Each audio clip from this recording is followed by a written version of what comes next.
You're listening to Permission To, the podcast where we dive into the science and soul of owning your worthiness as a perfectly imperfect human being. I'm your host, Sam Dew, psychotherapist, positive psychology coach, mama to a beautiful 5-year-old Amelie, and passionate advocate for living an inspired life. My aim is to show you that you have full permission to own your worthiness so that you can embrace your true nature and begin walking boldly toward your dreams. Let's dive in. So I am so excited to have you with us, Eliza. For those of you who don't know, Eliza actually did Permission Granted with me last year. And so I feel like this often happens with Permission Granted. Like I just feel like we've got this beautiful relationship, and that we've also developed a friendship as well alongside the coaching relationship. So Eliza's going to share a bit about her experience with Permission Granted and also some amazing skills and knowledge that she has around marrying your life flow with your cash flow. So yes, can't wait. Yeah, so me too. Yeah, let's go back.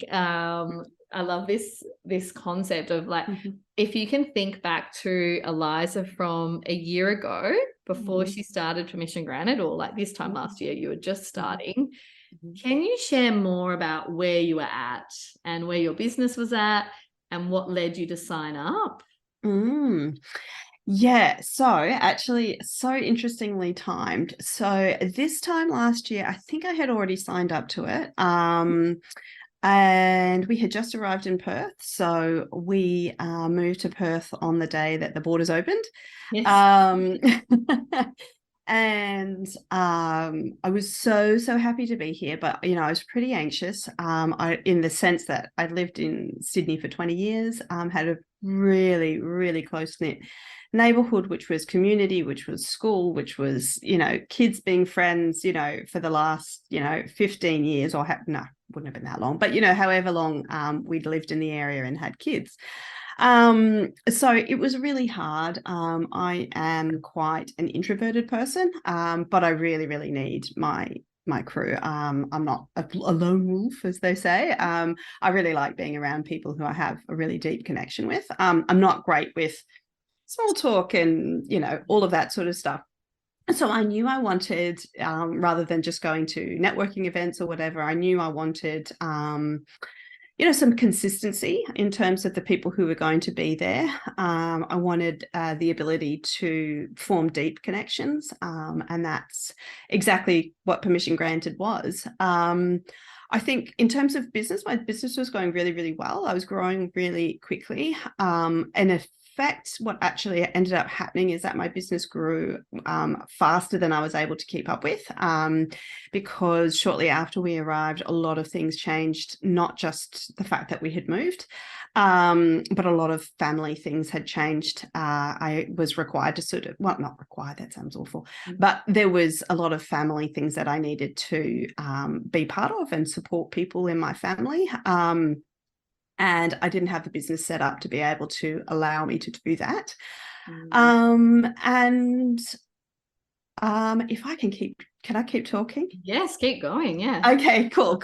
I love hearing it in your words. Like I know what I witnessed, but it's really beautiful for me to hear you describe your journey as well. Yeah. So I just would have been completely lost without it. So I'm so glad that I had the foresight to do that, because when I signed up, I didn't know all these family changes were going to happen. Well, I knew obviously we were moving to Perth, but there was it's like, that ripple effect. It had a big ripple effect on a number of different things. And what ultimately ended up happening is that I needed to step back from the business. And the day I stepped back, or the week I realized I had to step back, I wasn't sure if it would be forever, or if I wanted it to be forever, or if I didn't want it to be forever. And there was such a grief around that. And if it hadn't been for Permission Granted, I wouldn't have been able to sort of just share that emotion, because that's something that you definitely don't share on social media. And even with my close business friends, there's only so much I can burden them with, or, it's sort of one or two or three people's perspective, whereas Permission Granted was, a community, which was just wonderful. So, really, really don't know where I would have, what would have happened if I hadn't have already joined that group this time last year. Yeah, thank you for sharing. And it's interesting, like, I think there's a real theme, like, not for everyone in Permission Granted, but many of the women who join, they're kind of either ready for change, or there's a season of change that's been thrust on them without their choice, And I think that there was some of the change you chose, didn't you? Like, you decided to move to Perth, which I'm very happy about, because I live in Perth too. So, but also then, there were other things happening in your family that weren't planned or necessarily chosen, and you had to kind of learn to support yourself through those. So, it was such a beautiful honor to be able to hold space for you while you navigated all that change. Because I'm sure this is something that probably every single human listening to this can relate to, that when we're holding space for other people, when our family are going through things where they need us, to have someone hold space for us is so valuable, isn't it? Whether it's group coaching or therapy or one-on-one coaching, like, we need to be held and we deserve it. Oh, absolutely. And I just can't, I can't thank you and the group enough for that, because there's certainly time. I often share this, and it's actually a very, very dear friend. So if she's listening, please don't get upset about this. But she told me when we were teenagers that I was a very negative person. And so since that time, I have very much found it really difficult to share the hard parts, because I don't want to be negative. And generally, when I say something that's really, really hard, it's just something that I'm moving through. And as soon as I've said it, I've moved through it. It's not like I dwell in it, but I've just taken that so on board that I've found it very, very difficult to have the freedom to say that. Whereas Permission Granted just held such a wonderful space for me just to be able to go, oh, I'm really struggling with this, and I know I shouldn't be, I love this person, but I really, today I really just don't feel able to be a carer, or, whatever the current situation was. And just know that I wasn't sort of being judged, or, like, I didn't have to just put on a brave face. I could actually really take that mask off and be myself. So, yeah. I think, thank you for sharing that. That's so powerful, because I think there is this, I actually think we need to get rid of the word, maybe, like, you're so negative, that sentence, because, like, how do we allow our friendships and our relationships to be, like, honest and vulnerable if they're also scared of that label of negative? And so it sounds like there's been some shaming for you around that negativity. And that's one thing I can't stand in the coaching industry, like, this idea of, like, toxic positivity, and that, I hate that saying, positive vibes only, because I hate for Permission Granted, we have women who come and just say, I don't even have a question, or I don't need coaching today. I just want to sit in the energy, because the energy is beautiful. It's a space where you can be really soft and hopefully feel safe. But I've never made it like you have to show up as your best self, or you have to be positive all the time. Yeah. Because I just think that that doesn't allow for our humanness. Like, it's not a space where we are just, whinging about our lives. Like, we're there to grow, to move through things, to take responsibility. But it is a space to be where, if you've got some negative thoughts and you need to process them, or something's hard, that you can do that without being judged. So I think I hope that is something that, like, when I think about what I want in the world for my daughter, that, that she can feel like she can be honest about how she's feeling without being called negative. Oh, it's so, I mean, it's, what's that, 20 years, of trying to hide that part of it. And my sister said to me once, she said, Eliza, you're really easy to know, really hard to know well. And I think it's because of that, because once we get to a negative thought, or, whatever, the wall goes down. Sorry, I'm using my hand. The wall goes down, and it just means that I'm not open. And Yeah, so it was definitely a wonderful space for that. And I think the other thing was not just yourself, but hearing other people sometimes have hard things as well. You just go, oh gosh, because for the longest time I thought, gosh, who am I? Why am I really struggling with this? Everyone seems fine. But to hear that other people are having those thoughts as well really just stops that feeling of being alone, or like you said, shame. Oh, I'm so ashamed that this is not working for me, and I'm not this wonderful parent who has it all together, or whatever the case may be. So. And I was thinking, because we talked about permission granted being almost like an incubator for life, that you can, like, one of my goals is to create it as a space where you can be brave and show up as more of yourself. But do you feel like then by having that space and that permission, I guess, to show up more as yourself and show more of your whole self, do you feel like that has impacted the way you show up with other people outside of permission granted? 100%. I think famously at one of the earlier sessions, somebody mentioned boundaries. Yeah. And I said, I don't even know what a boundary is. I really, I hear people talk about this, and I know that seems so silly. I mean, I know what it is. I know what a boundary sort of is, but I couldn't understand how that would translate into anything. In my personal life, in my business life, I would always respond to emails as soon as I got them, whether they're personal or work related. And I sort of realized, and again, this is no disrespect to my original family, but we were in a position where my dad had a position, sort of a public facing position, I suppose. And so we were all sort of supporting them, and we almost had to have no needs because we were sort of supporting the needs of a community. It's hard to explain without sort of going into too much detail, but I don't want that to be the theme of this. But it just made me realize that I've never been able to say what I want or say what I need, because there's always been other people who've needed things more than I had. And I know that's a lovely thing to say, is, you're always in service to other people, but that, there's a point in which you need to ask for what you want and need. And that's something we really work on in permission granted, isn't it? Like, and it sounds so simple, like practice asking for what you need on this call, but I do believe that most of us have been conditioned as good girls to be the good girl. That means don't ask for what you need, be polite, be quiet, just be patient, and you don't ask for what you need. And so for many of us, like, we're trying to unlearn that practice. And so asking for what you need seems so simple, and yet there's a lot of unlearning and deep work that has to come with that. Yeah. And a lot of really framing around that as well. Like, I remember going to an outdoor cinema. Sorry for rambling, but I went to an outdoor cinema, and a friend had brought some chairs, to sit on, because it's on the grass type thing. And what we hadn't realized, but they have to be the short chairs and not the tall chairs. Yes. Yeah. And I felt really self-conscious, and I thought, well, like, what do I say? She's brought them for me, like I didn't feel like, oh, I'm not going to sit on this there.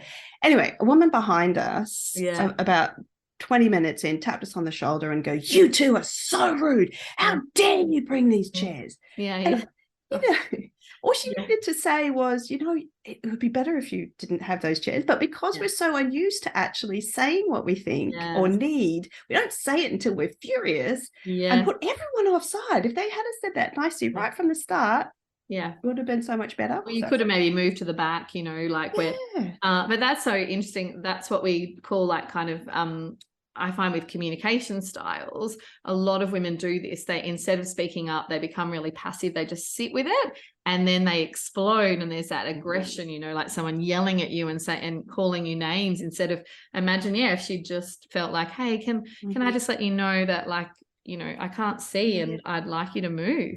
But often we're not conditioned to do that from a young age. So exactly. That's a really powerful example. And so what do you feel has been your biggest mindset and kind of inner world shift in the work that you've done in permission granted? I I think it's sort of twentyfold. I think just going back to what you've just said, I didn't even know what I needed. I adore my husband, and he's always like, just tell me what you need. Just tell me what you need. And it's like, I don't know. Like, I literally don't even know what to ask for, and just by working through it, every module sort of helps me understand different things I need. Like, I mean, one was to book a holiday, and it's a family holiday, but it's just like, 2-3 years of COVID and not being able to go. You sort of realize, you sort of feel like you're always on holiday because you're sort of always at home, but you're sort of not on holiday. And it's such a simple thing, but it's like I hadn't actually even realized how much we needed that. So I think firstly, just understanding what it is I need, and then secondly, being brave enough and having the permission to ask for it. And not the instant default I used to have, and I shouldn't be asking for this. This isn't fair to ask for. I think that's been really, really helpful. It's something about my needs matter. In fact, that's like a whole exercise that we do in Permission Granted, isn't it? And there's some journaling and some exercises around that. And again, it's simple, yet it's so powerful. And then I love what you said about it's you do have to be brave when you're making these changes, because we can feel so scared that people are going to reject us. Not everyone likes it when we change and we start getting our needs met, because it's not always convenient for them. And I would love to know, how have you been going with the boundaries? Like, how have you found your boundary setting since you've done Permission Granted? Yeah, boundaries have been just life-changing, to be honest. And in terms of personally, like, obviously, exactly like you said, it isn't easy. And in the past, I had sort of defaulted to explaining and hoping that everyone would just suddenly understand that how important my needs are. But I sort of recognized that people may not. And there are some people whose needs I don't understand, and that's okay. That doesn't mean that I shouldn't ask for it or that it's invalid. So as I said, I'm an introvert. This is a really small example, but I'm an introvert and I don't like people in my space a lot. And I've always felt real guilt about that. People always talk about how they entertain and all this sort of stuff. And I'm happy to entertain if people leave after an hour and a half. But I'm going to stay for 6 hours, and I felt guilt about that, and would just try to stop that urge in myself to want people to leave. But now I'm just like, no, that's actually who I am. I'm a better person when I have that space. And that's okay. I'm allowed to ask for that, not that I ask people to leave, but I just, for instance, won't have people over if I think they're going to stay for 12 hours or whatever it might be. I think it's rolled over into business in the sense that I feel much more comfortable, sharing the things that I can do for people and the things that I can't share. The things that I can't do for people. Because I think before I used to sort of feel this pressure, I should try and learn that and I'll provide that for that person. And, it's out of scope of the project that we're working on, and I would just take it on. Whereas I'm much happier to sort of say, you know what, that's not my specialty. I've got somebody, this is the type of person you're looking for, or, here's a person who might be able to help you. And really feeling happier to discuss my prices, which is such a micro example, but sometimes you can really you don't feel you have the permission to ask for what your work is worth. Yes, I think that's so powerful, and it's almost like you learn to set boundaries, but it was also you learned how to communicate them, because I think this is something I know I find this hard, and I think a lot of women do that. Sometimes we over explain, so instead of just saying, I can't make it on Sunday, which is completely okay, we feel like we've got to do this lengthy paragraph about why we can't make it, or you set a boundary with someone and you feel uncomfortable about it, so you kind of creep back and all that. So it sounds like you've become really clear in your communication, and that's something that I really try to coach people through, and I often will provide scripts or little examples as well of how to set a boundary, because Yep. if no one's taught it to us, we don't actually sometimes know how to say no, or to say, oh, actually, I'm not comfortable with that. This is what I want, or this is what I need. So I think that's so powerful. Thank you for sharing that. Oh, my pleasure. It was so good. I'm interrupting this episode to share with you how you can be coached by me in 2023. Right now, the doors to my signature experience, Permission Granted, are open. This is a 6-month group coaching experience with an intimate group of women. If you are ready to stop living your life for everyone else and start prioritizing you and your vision, then Permission Granted is for you. This is for the woman who feels things deeply, who cares a lot about her work, her purpose, her creative pursuit, and gives so much to others. She wants to start giving more to herself. And she knows that she needs to start prioritizing herself, but she often gets blocked and stuck, and is at that stage where she realizes that it would be so much more supportive and enjoyable to do this work amongst a sisterhood of other women who are also committed to doing the work. If that sounds like you, jump on, check out the link and let me know if you're interested. I'm very happy to jump on a call or chat with you in the DMs or answer any questions via email. And so tell us a bit more about your business and your journey with marrying cash flow with life flow. I love that concept, but I don't fully understand it. So tell me, what does that mean to you, marrying cash flow with life flow? Yeah. So I ended up in the financial world quite by accident. I actually studied agribusiness at uni, and I thought I would go live on an organic farm down south here in WA. And I thought, before I do that, I want to move to the UK and sort of get the city out of my life, out of my blood, whatever. And my sister was living there at that time. And I just happened across a job in accounts. And I thought, I actually have always loved maths. So it was sort of like, oh, I never really thought about this as a career. Yeah. And it sort of seemed to be so against my values of slow living, organic living, all of that sort of stuff, and then you put this really frenetic financial world. I was working in the Square Mile in London. So really sort of contrasting. And so after, but I really liked the work. So after sort of many years of working in the industry and having small children, it was like, there's a lot of women out there who are not supported in corporate. I know I certainly wasn't. Either you were part-time and that meant you were sort of admin, or the financial equivalent of admin, processing invoices and that type of thing, or you were full-time and you never saw your children. There was no in between. And so a lot of women, not necessarily just in finance, but in so many areas, marketing and that sort of thing, they weren't supported in that environment. They couldn't find a happy balance where their knowledge was accepted and valued and put to use.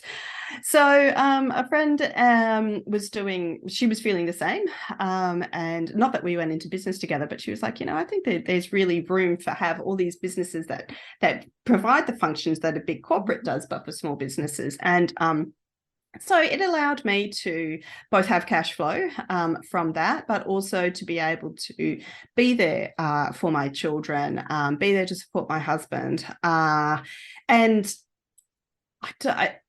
I would say that, income wasn't the most important thing at that point. It was, it was sort of just a little bit of extra money at that stage. I don't want to sort of say I had this, multi-million-dollar business at that stage, because I do think that there is time for that in your business or in your life. And there's also times for just sort of it just being ticking along. Yes. So, I love that. And so what does marrying cash flow with life flow, what does that kind of mean to you now? And how, I guess, how do you support people to do that in your business? So basically I start everything with values. I will look at the client's values, because that could really unlock a lot of what is important to them and maybe what is in their business that is either not important to them or something that's important to them that isn't reflected in their business. So it's around sort of addressing that to make sure that those are in alignment. And ultimately, if those are in alignment, you know, if I really wanted to be around my family and somebody said, oh, you know what, I want to reduce my tax bill, so I'm just going to pay you money to do nothing. That's not in alignment with my values. Yes, okay, it's achieving a couple of things, but it's not in alignment with my values. I mean, that's an extreme example. But yeah, if you've got a business that's not in alignment with your values, then you're ultimately not going to be happy in business. And it's also no good recommending something to this client. So I will help them with coming up with strategies to achieve their goals. And there's no good me recommending something if it's just not going to be something that they enjoy doing. That makes sense to me. Like if you, so you're basically trying to help your clients meet their cash goals, but in a way that's aligned to their life. Like if you absolutely. A lot of mums in business start their businesses to be home with their children. So you're probably not going to suggest that they, you know, start doing a 40-hour week. Exactly. If that's not aligned with what they're doing. Yeah. Absolutely. Yeah, that's exactly it. Thank you. I really like that. And so what does it like working in that way look like and feel like? Like how would someone know if their cash flow and their life flow are in alignment, so to speak? It's a bit of so that's why I always do discovery calls, because I'll have a lot of people going, I need to understand more about finance, and so we'll have a discussion, and that what they're wanting is really somebody to help them with their bookkeeping. Yes. Okay. So it really is generally, I not always, obviously, but generally it's people who've been in business 2 to 3 years or more, and they're just like, you know, I've got it nailed. I've got a great group of clients. I've got a wait list. I have no problem launching. All of that sort of is sorted. But at the end of the month, I still don't seem to have enough money. Or, you know, I gave up working and going in my business so that I could be there for the children, but I'm actually working an 80-hour week. What the heck is going on? And we would look at the strategies that they're employing. We'd look at pricing. We'd look at, you know, have you hired, you know, in some cases, you'll see that somebody's hired somebody to help them with their business, but they're actually earning more than the business owner. So it's like, well, maybe, you know, maybe we need to address that and try and get the balance back. I love that. I think pricing is there's so much mindset and kind of deeper work that comes with it. And yeah, we often need it sounds like you give your clients this gift of having someone who walks their talk, an external view at their business, like, you know, and it's so helpful, isn't it, to have someone look at our whole business from the outside in. But also I love that you're looking at their life too and their values. So it just lights me up. Yeah, it sounds amazing. So in terms of like how people can maybe put some of this into practice in their own business and their own life, what tips and tools do you suggest for marrying cash flow and life flow? So I think the first thing is to look at their values. I have a list if anybody wants them, but mine's quite a short list because the last thing I want to do is overwhelm people. But there is a lot of lists online. There's probably quizzes, I'm sure.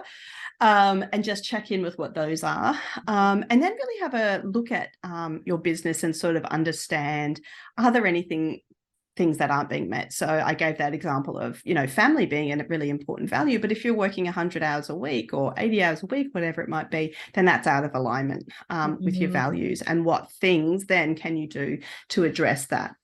The other thing I really, really recommend businesses do is a time log. So just for 3 days, just look at where you're spending all of your time, and that'll highlight either things you could outsource.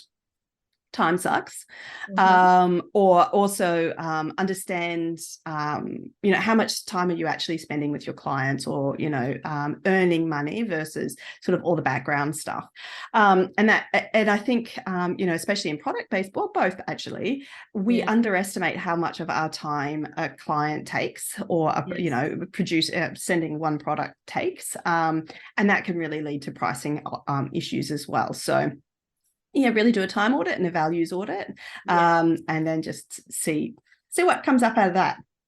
it can be quite confronting to look at your hourly rate as a coach. Like I know a lot of people look at coaches and how much they charge and they think, oh my gosh, they must earn so much money. But then if you look at all the behind the scenes, like all the free content that you create, all of the planning, managing your team, like there's so much stuff that isn't paid. Yes. And I think whilst that can feel, for me, I know when I looked at that last year, it can feel quite confronting and vulnerable, but it's also like a really important reality check, isn't it? Yeah, absolutely. And you know, I remember I went to a masseuse way before I even started my business, and she said, look, I know I'm more expensive than other people, but she says, you know, people don't realize how physically demanding this job is, and I actually can't I can't have 8 clients a day because I can't, you know. And it was something I had never thought about. It's like, well, of course, you've got to have a space, you've got to hire the space, but it's physically demanding. You can't just keep increasing how many people come. Yeah, this is why I remember once someone said to me, oh, I love, when I was just working as a psychotherapist, someone said to me, oh, I love therapy, but I wish they charged a lot less. Like I wish they were like $50 an hour. And I remember thinking, oh, but I guess it's something you just don't understand until you do the job, like how much energy it takes to hold space for someone. You might think, well, $50 an hour is enough, but for starters, you've probably got like 40% costs. Also, like I feel like most humans only have so much energy to hold space for others. Like I was never a therapist that could see like 35, 40 clients a week. And even as a coach, I'm the same, you know, I would prefer to charge a little bit more and have less clients and give them the best of me than charge less and then be having to see so many clients in a week that I feel like I don't, you know, I'm drained. So it's really interesting, isn't it? Like when you think about the masseuse example or a therapist, and I think it's why we, as a society, we need to value people's time, don't we? Yeah, absolutely. Yeah, it gives you such an appreciation, you know, for these things, you know, that so and how great they make you feel. Therapy, massage, coaches, all of that, you know, they really help. Yeah, they help. And you know, I also believe, I think there's too much there's a lot of judgment online about what people do charge. Like it's interesting. I've been told you charge too much, you charge too little. Everyone has such a unique perspective, but I think sometimes we make too much value judgments on people's pricing. What do you think about that? You know, with the whole spectrum of people and, you know, pricing. It's what could I say? What could I encapsulate? Because I've certainly seen both ends of the spectrum. I think from my point of view, I'm a very logical, practical person. So I know energetically what I feel drawn to from a financial, you know, from a pricing point of view. So anything that I suggest for my clients, obviously it's their business, and, you know, whatever they want to do, that's great. But I think it's sometimes knowing what I feel energetically, and then, you know, having some sort of justification, generally just for myself. I don't go justifying to everybody else, and it's the same for my clients, I'm assuming. Just going, look, you know, so I worked with a client and they had a very unique, very, very unique offer. And they were charging what an absolutely massive business was charging. And yet they had customization. They had endless support, endless one-to-one support. You know, I just went, you know, everything was about 5 times what the big competitor was able, and they were very scared to even put up their price. And I said, look, you really should be charging about 10 times what they're charging. Of course, that's not what I recommended they did, but, you know, just to get that understanding of, you know, you get so scared about putting your prices up, but then if you have another look around about, you know, the time that you're spending, the actual personalization, the customization, all of this sort of stuff, you go, actually, it's not unreasonable. And that then helps you know both the logic and the emotion behind the pricing that you're charging. Yes, I know I did an exercise with my coach when I very first started my business, and we looked at all of the time that I would be spending outside of clients as well, and it was very eye-opening. I also do believe, like, I, as a consumer, I don't necessarily choose who I'm going to work with based on price. Like there can be some very expensive coaches who don't deliver, who don't offer you a lot for what you're paying.